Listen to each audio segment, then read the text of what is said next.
Hey guys, I'm Joe Kurtenbach with American Rifleman, and today I want to talk about Trijicon.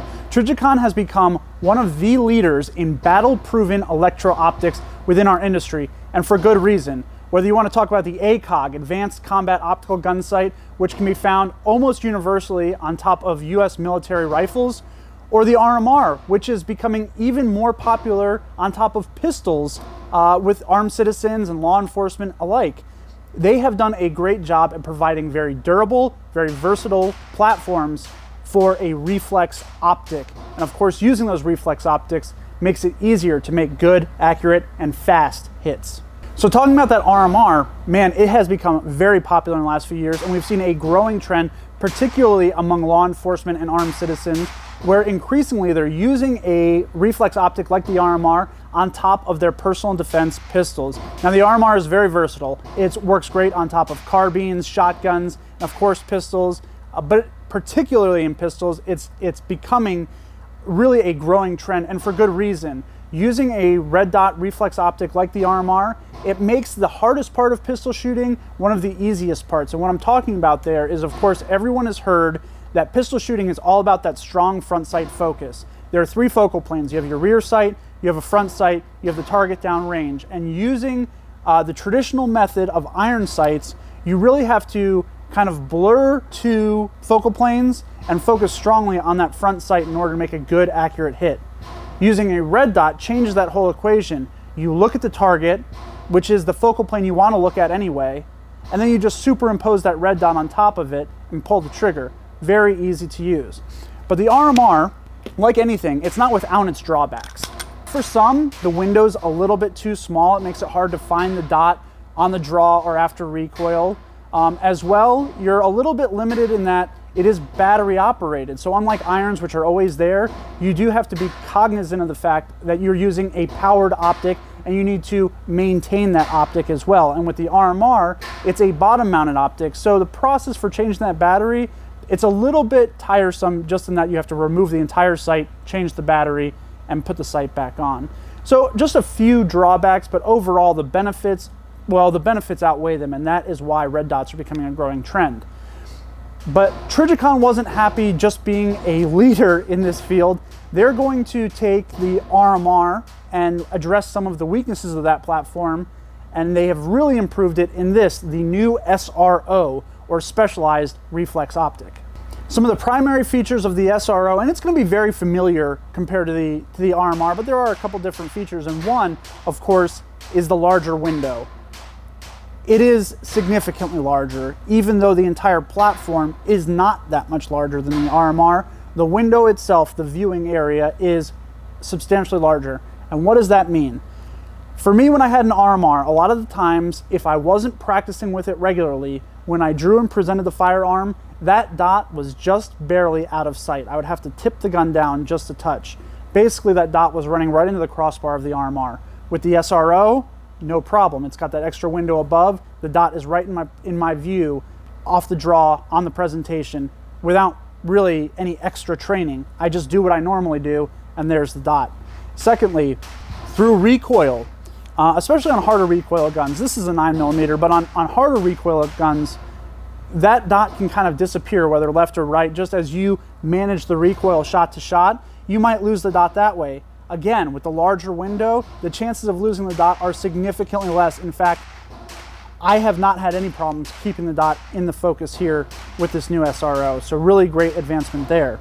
Another thing I have to mention about the SRO is that they built it on the same RMR mounting platform. So if you have a gun cut for an RMR, or if you're using something like the Springfield OSP, the Glock MOS, the Smith & Wesson core pistols, the same adapter plates that you use for the RMR are going to work perfectly with the SRO.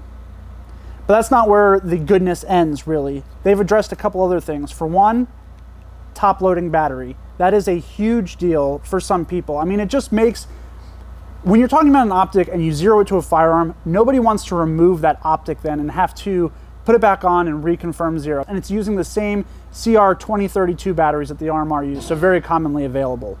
Another nice thing here is that on that larger lens, they're actually using less tint than the RMR had. So you know that that RMR kind of gave a little bit of a hue to whatever you were looking at. On the SRO, that has been significantly reduced, so you have a much clearer picture. And speaking of clearer pictures, the SRO is a parallax-free optic.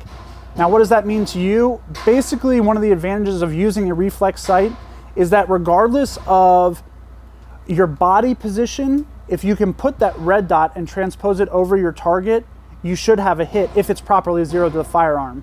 Being parallax-free, it means that even if your dot is at the edge of the sight picture, just because of your body position, your head position, you're still gonna have a good hit. There are also new illumination options with the SRO, and I hope to see these transferred over to the RMR as well. So there are 8 different brightness settings, including 2 night vision modes, but there's also a couple new modes of operation. The first one is lock out. And what that means is that the SRO is going to use its auto brightness mode, which is going to be the most common mode for most people anyway. It means that the SRO detects the ambient light and sets the dot at an appropriate level, or what it believes is an appropriate level. And in the lockout mode, you basically tell it to do the auto adjust only until you unlock it. Conversely, you also have the lock-in mode.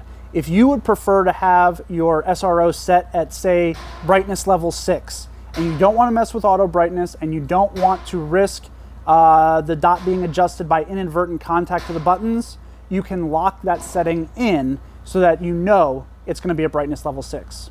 Just like the RMR, these brightness settings and these new modes of operation are going to be controlled again by the big, very easy to use buttons on the side of the unit. One of the barriers to entry on an RMR is already the price. So you may be asking, this SRO with these improved features, what is this going to retail for?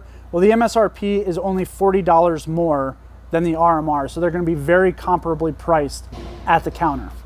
I had a chance to attend a media preview event where we got to run a couple SROs very hard through a couple days of shooting, and we used them on top of Glocks, Smith & Wessons, a couple 2011 platforms, so kind of across the range of firearms you might expect to encounter, and really had no problems at all. The units ran great, and everyone, to a man, really liked that increased window. It made it very easy to keep that red dot, well, one, find the red dot upon the draw, keep the red dot through recoil, and even keep the red dot through recoil while shooting on the move.